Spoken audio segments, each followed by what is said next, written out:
Desculpem-me a ousadia, mas eu não tenho vocação para lamber botas. Não, eu não tenho vocação para lamber botas.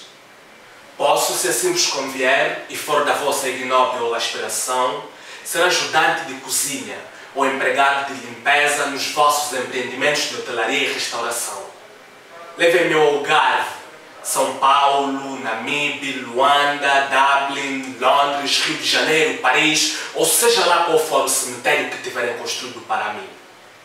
Inscrevam-me com o meu diploma de Letras e Humanidades no part-time do McDonald's. Estou-me a cagar, mas estou-me mesmo a cagar para o meu próprio túmulo. E na eventualidade de já terem os vossos espaços preenchidos de nada, enviem-me para as vindimas e apanhas de morangos, mirtilos, peras, ou seja lá qual for a necessidade que tiverem de me oferecer, em troca dos deleites que as minhas últimas febres vos levarão a experimentar.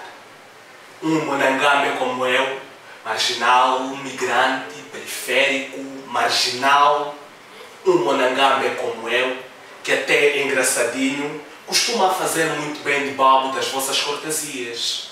E pode até depositar um pouco de alegria na tristeza faustosa desses vossos banquetes de repressão.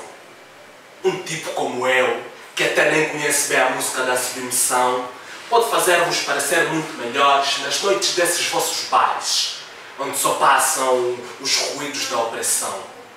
Aliás, como sempre me disseram, não tenho mesmo vocação para essas coisas de literacia que dispersaram nos ópios da vossa letargia meritocrática. E pobres cristos como eu foram gerados para obedecer regras absurdas e sofrer represálias desnecessárias. Por isso mesmo é que só me ensinaram a sonhar com nada mais do que o mínimo necessário para o sustento deste meu anonimato vulgar e permanente.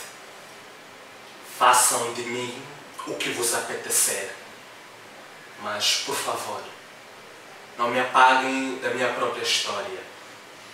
Ela é tudo que me sobra.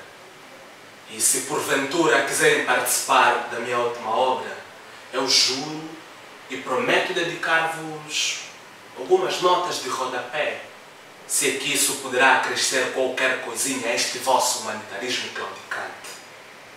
Permitam-me apenas que seja eu o storytelling da minha própria realidade. Mas asseguro-vos já, não tenho vocação para lamber botas.